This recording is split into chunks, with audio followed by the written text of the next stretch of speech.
Sana. Very well spoken. Now, I want to say thank you very much. It is not in vain. Mambo ya Laikipia tumesikia. Tumesikia penye ugonjwa iko. Tumesikia pia penye make progress. Vile mumetushukuru.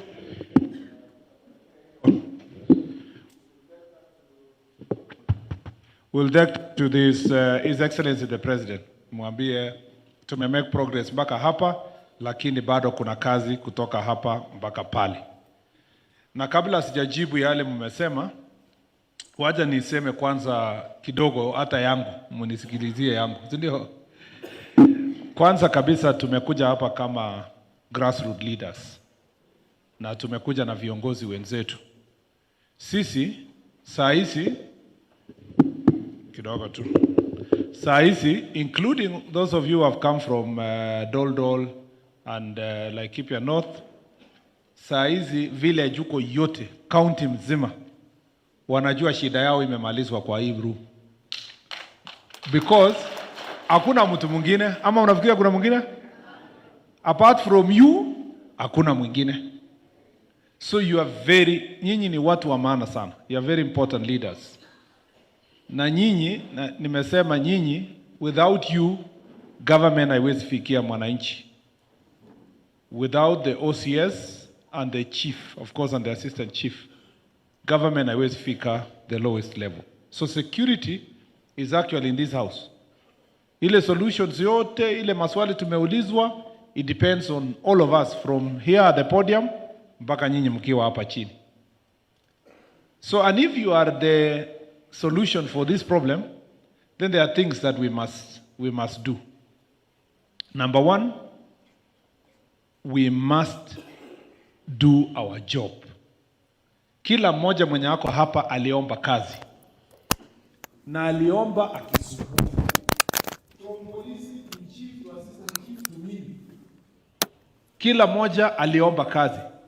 Sisi wengine tulikuwa tuna campaign, tunapigia makoti wananchi, unataka hiyo kazi. Alafu ukipata kazi, utaki kufanya. Unajifungia mahali, unajifungia ofisi, unafanya nini? I'm very happy with my colleagues hapa viongozi. Hawa mama wako hapa. Because wanafanya kazi yao. Na wote, all of them, our leaders who are here. But I'm just saying the two ladies because wananisumbua saa yote kwa ofisi. Juzi, when this incident happened, both of them called me. Na unaona vile mtu wako concerned analia kwa simu. Kumaanisha hakuomba kura ndio akuje, akuwe bwana mkubwa, mama mkubwa, akuje akae ofisi. So wewe umeomba kazi, umekuwa chief. Kweli ni mzuri kuwa na ofisi, ni mzuri hata vile ulikuwa andikwa na chief ulijua hakuna ofisi. Lakini bado uliomba kazi. Ukiandikwa kama assistant chief, haikukuwa na ofisi, hakuna motorbike, na bado ulifanya nini? Uliomba kazi. Polisi kwanza ni wasi. Polisi anaomba kazi, anasema niko tayari. Nikitumwa Kibish niko tayari. Popote ule anaambia tu, anasema Mungu akinijalia. Ameenda uwanja huko kukimbia, anaomba Mungu akinijalia nitafanya kazi anywhere Kenya. The day anamaliza kikanjo, hata posting haijamalizwa, mheshimiwa, nitafutie laini nisisukumwe huko Kibish. Lakini wakati ya kuandikwa hawa sasa ni ma-OCS. Unajua hiyo ni kitu walifanya zamani. Lakini sasa hizi ni ma-OCS. The problems wanatuambia hapa, hatuna strength, hatuna ma-officers. Ni hii maneno mimi nasema. Because kila mtu akitumwa anaambiwa ende Dol anasema oi watoto ni wadogo. Please nisaidie tu, kama ningeenda hapo na Nyuki Town ingekuwa mzuri sana. Ati kweli mmenituma karibu na Mkokodo Forest umenimaliza. So the first thing ni we must do our job. Kuwe na ofisi, kuwe na stamp, kuwe na paper, kuwe na nini, we must know that tuliomba kazi, tuka-occupy position ya kusaidia wananchi. And whatever it takes, whatever improvising you must do your job. And let's do it diligently. And that's why, where I will answer Mzee Kaparo. You know that verse in the Bible ni about the parable of the talent. Inasema kuna watu walipewa talent. Mwingine akapewa 5, mwingine akapewa 3, mwingine akapewa 1. Ule wa 5 akatumia talent yake kufanyia kazi, kusaidia watu. Ya? Bwana mkubwa alipokuja akasema ongezea yeye cheo afike akue, alikuwa corporal, constable, akaambiwa hata asukumu akue OCS. Ya, afike sergeant. Haya, wa pili alikuwa na talanta 3. Akatumia, alikuwa constable, akasema huyu akue corporal. Amefanya kazi nzuri. Lakini Biblia inasema ule wa constable mwingine alikuwa na talanta 1. Alijiambia hii kakitu ni kamoja tu. Hata huyu bwana mkubwa anataka kukulia benye hajafanya.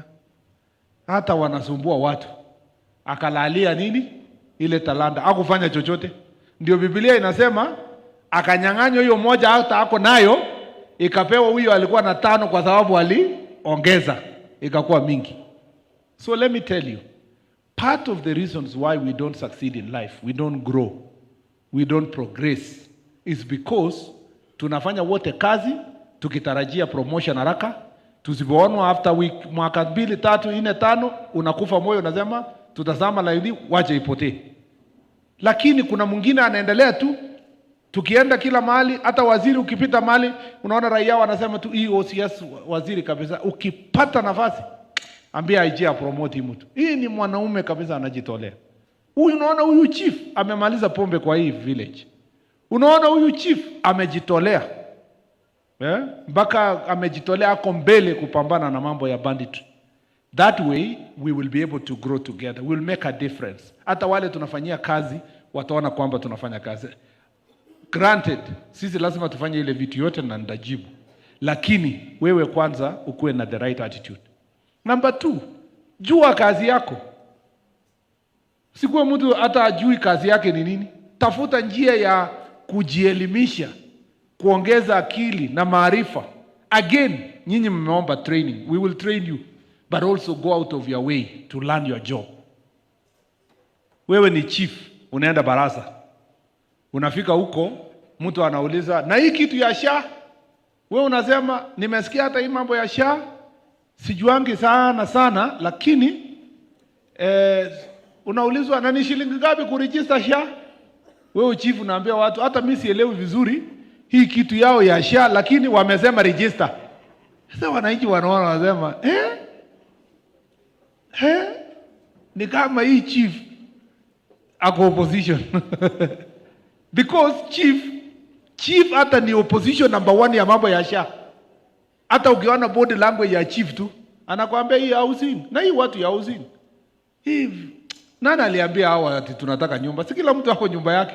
Na ni chief ndio anasema. So how will you be able to sell government programs kama your attitude in the first place you don't know? Nilienda juzi baraza huko after jukwaa huko nyumbani. Ngauliza watu wangapi hawajaregister SHA, wangetaka ndio niwalipie. Watu kadhaa wakainua mkono, walitaka mimi niwalipie. Nikauliza chief mwenye wako hapo, ni shilingi ngapi kulipa hii mambo ya SHA? Akasema ni kama ilibadilishwa juzi chajua sana. Yeah. Hebu wacha niulize hii mkutano, shilingi ngapi inalipwa kuregister SHA? Wewe mzee ni ngapi? Na kwa mimi nataka chief ni shilingi ngapi? Mwenye anajua amount kabisa exactly. Yeah, kuna chief anajua the exact amount. Chief, wewe ni shilingi ngapi kuregister SHA? Wewe simama. No. Huyu wewe ni chief, wewe ni ACC. Mimi nataka chief. Unajua hata sijaelewa hii maneno vizuri sana.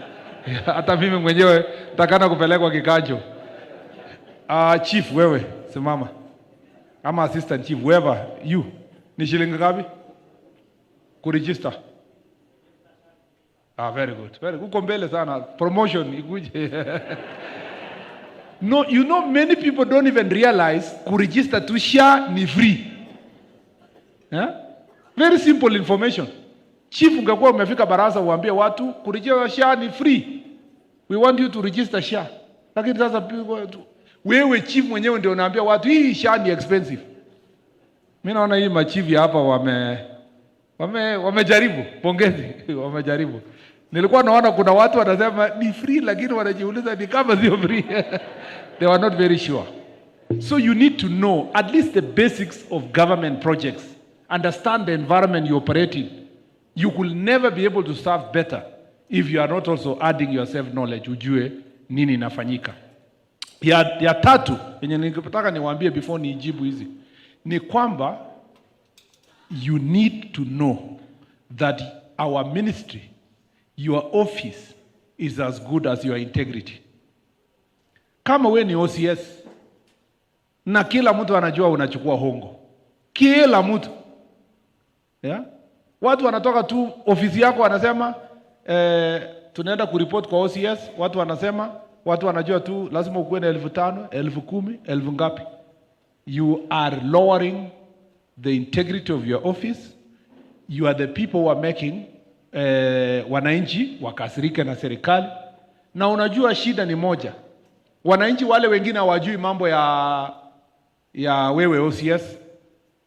Wanasema tu hii serikali ya Ruto imetumaliza. Unauliza kwa nini? Nasema si ni uongo imezidi. What is going on? Si huyu OCS anabeba pesa. Unapata askari wanasimama barabara, they don't even check anything kwa mambo ya traffic. Mtu wa gari akifika tu anapewa yake anaenda, anapewa yake anaenda.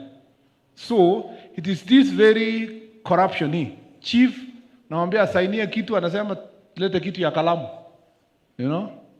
Lete kitu ya kalamu, wino imeisha, karatasi ilikuwa imeisha. Sio ati karatasi imeisha ya ukweli, ni ile tu ni ukora, anataka kitu kuonwa. You know? So this level of corruption is the one that is affecting. And we have said, and IG is here, you find somebody in corruption, it's not to be transferred. Huyo mtu anavutwa akipitia laini ya ile disciplinary. Chief namna hiyo, Beverly huko hapa, tukipata report ya wizi aendange. Kuna chief mwingine tulienda county nyingine, sitaki kusema gani, nina petition inaletwa na watu wengi, chief arudishwe. Lakini why did chief ati no, walikuwa wanasema chief is paralyzed, ako nyumbani na hajaonwa na serikali. Lakini chief alikuwa amefanya nini? Alikuwa ameenda kuiba ng'ombe. Alikuwa na bandits mbele, yeye akapigwa risasi na kijana yake wakiwa kwa huko ndani na polisi. So you are a chief and you are a chief mchana, bandit jioni. So it is very important for us to make sure that we abide by the law. Tumeelewana machief? Tumeelewana OCS? Ni kama mjasikia. Hiyo ni vile ya bujibu waziri. Tumeelewana? Bas. Ama mnafikiria mmeniona mkaona tu ni story? No, this is a very serious issue. This is our meeting. You never know whether there will be another meeting ya chief na waziri na OCS na waziri kwa mkutano moja like this. So it was important for you to tell you what we think in the ministry, the way you have told me what you think on the ground. And so I will do my part and I expect you to do your part. I expect you tukitoka hapa service delivery inasonga inaenda juu. Kwa mfano, although nimefurahi sana kwa hii county, sijasikia mambo mengi ya bangi na pombe na nini, ama mmekuwa overwhelmed na Mkokodo Forest mkasema hata hiyo ya bangi ni kidogo. But the point is this. Hakuna siku chang'aa na pombe haramu inauzwa kwa any place without the collusion of the chief na OCS. Hakuna. Chief na OCS wakiamua haitatengenezwa na kuuzwa hapo, inaisha. Finish. And so is the same with all other crimes. Because chief anajua mambo mengi vile niliwaambia. Hata uite chief mwambie na hii mtoto ni ya nani? Nakwambia nani anafikiria ni yake lakini ni ya so and so. Yeah. You're the chief. There is nothing chief doesn't know. So if we tukiamua that there is a good collaboration between the chiefs and the OCSs and the police officers, those wanasimamia places including the police post, we will be able to get rid of crime in our country. You see, kuna watu wanataka ati waziri akuje apigane na pombe. ati IG atembee kila kaunti akipigana na pombe, ati wabunge watembee wakimwaga pombe. Tukienda hiyo laini, that is unsustainable. It is not sustainable. We must institutionalize our fight against drugs and alcohol. Ile mbaya. Alcohol abuse, bad alcohol, adulterated alcohol, drugs. We must institutionalize the fight. It cannot be that I have to be in office or President X should be in office for us to fight alcohol. Let us make it our daily job. If something is illegal and it's the work of the OCS and the chief, let it be in perpetuity. We should not go to Nairobi tuanze kusema tunataka operation pesa iwekwe kwa ofisi ya waziri Murkomen ndio sasa apambane na pombe. Why? And the chief and the police officers, including the OCS, are on the ground. Juzi nimetoka Elgeyo Marakwet County, for example, that was my county. Kuna mahali tulifanya operation by police ikapeleka hii mambo ya banditry chini. Tukadiscover ile mahali bandits walikuwa wanajificha wamepanda bangi mingi. And after our jukwaa la usalama tulikuwa na IG, all those chiefs, NPR and police when they are uprooting hizo mabangi kila mahali, meaning they have the capacity to do it. The minister did not have to be there.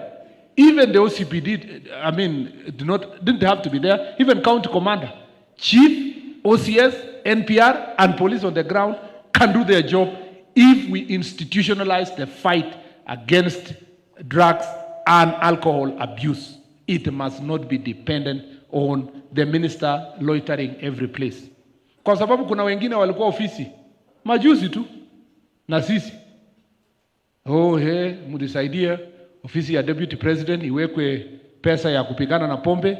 Of course rais akaweka ofisi ya deputy president pesa ya kupigana na pombe, tembea kidogo some few counties, sio hata Kenya mzima, few counties here, akasema nimepigana na pombe, nimemikana pombe, nimemaliza pombe. Alafu pesa ikaenda wapi? Yuna shikana hapo na bibi yake, anaambia bibi, haya ndio hii tufanye rehabilitation, mama boys sijui nini. Pesa ilienda wapi? Si ilipotea. All the money iliisha na ilikulwa kwa family moja in the name of fighting alcohol. Now he's telling us that pombe imerudi because he's not there.